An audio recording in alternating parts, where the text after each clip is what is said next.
Hey minions, welcome to Crank It Up. I'm Jim Price, and on this episode of King of the Hill, I want to talk about the Mountie Major. Just a reminder that as of the airing of this video, the brackets are now live on marchsmashness.com. That's marchsmashness.com. Be sure to go there and fill out your bracket as soon as possible, because early submissions will be considered a tiebreaker. It's been a while since we've seen a faction with a king minion at 4 power, and it proved to be necessary for Mountie Major because of his growth potential. Mountie Major has an ongoing ability to gain +1 power for each minion belonging to the opponent with the most minions here. If an opponent has 3 minions, Mountie Major will have an extra 3 power, assuming there is no other player with more minions. Because it is an ongoing ability, Mountie Major will adapt as minions are added or removed. But it doesn't really need to be an ongoing ability, because Mountie Major exists to be played as part of a big drop on your turn. I've nicknamed him Mathy Major because this minion is all about mathing out the proper time to use him, winning by just enough. There are minions who are large and designed to close a base. Starlight comes to mind, as Mountie Major is the opposite. Starlight draws power from your minions, Mountie Major from an opponent's. Inherently, Mountie Major is not going to help you win a base by yourself. Then again, that isn't the Mountie way, which is to use your opponent's presence as an opportunity and overtake them. Mountie Major is designed to cut through your opponent's power and barely edge them out. In multiplayer, this is particularly important. Say 3 players have 3 minions on a base, each with power 2. That's 18 power, perhaps not enough to break a base.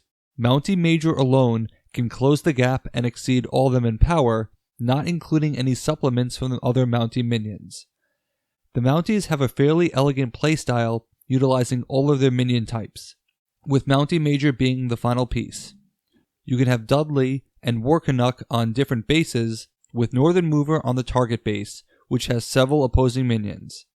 Dudley moves over on his own and gains power, War Canuck gets moved by the Northern Mover and gains power, and Mountie Major finishes the base off by scaling to the number of minions. Mountie Major is essentially a fun bear that doesn't require advanced setup and doesn't have the risk of being destroyed. He is a one-turn play on your turn, and a good one at that. Some players may question why Mountie Major is 4 instead of 5. I think it's fair because I've seen this guy grow to crazy power levels, and you have to protect the value of King Rex, the golden standard. Additionally, it's so easy to make your Dudley and War Canuck have extra power that it's only fair that the Mountie Major is 4 power to compensate. This isn't a minion who is going to win you multiple bases. Recursion type cards tend to be capped at certain power levels, but being 4 instead of 5 doesn't make a difference. So largely, Mountie Major will break 1 and only 1 base. But he draws his strength from being able to swing bases that should not be swung, to steal bases away from your opponents. He is particularly strong when the power per player is low and doesn't require much to overtake. It allows you to be efficient in a game where efficiency is everything. Mountie Major has an interesting phenomenon when it comes to scalability. You want a player to have more minions so that he gains power, but it's never linear. So that means that Mountie Major will always be lagging behind, since most minions are at least 2 power. But when players are keeping each other in check, Mountie Major shines. If a player has a ton of minions on the base, you will at least get second. But it's not uncommon for a base to have 3 minions. With the average minion power of 3, that's 9 power. Mountie Major alone provides 7, and it isn't hard to move a Dudley over for 3 more power and add a power poutine for another 4.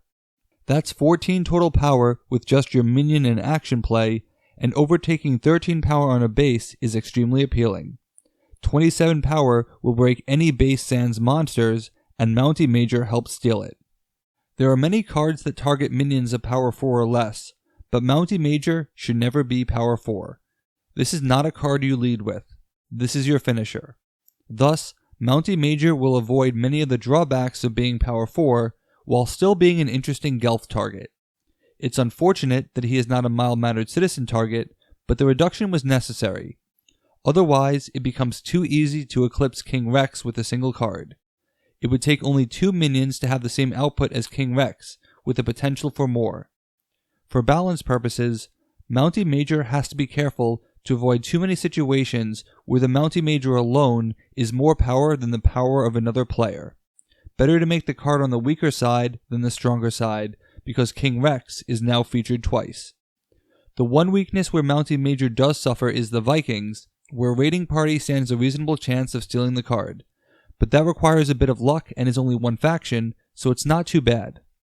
I must admit, there is a temptation to play Mountie Major on a base where you play Mountie Major in advance, then you move him over with a card like Move a Boot.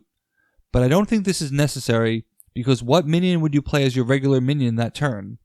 Unless Mountie Major was your only minion, the same result would occur if the order were reversed, and better to sacrifice your lower powered minions than your king minion. The Move a Boot play is still nice for a terminal play because you can still get his power, which can help you win bases with just a single minion if the math lines up. I'm generally not a fan of minions who exist solely to be big drops, but it does help new players because the game plan is clear. See base, smash base. Play this minion on a base with other opposing minions and hope you can overtake. Mountie Major loves swarm factions where the power per minion is lower than average, allowing Mountie Major to scale better. It will never be linear, but his ability works often enough. Hopefully by now you've accepted why Mountie Major needs to be 4.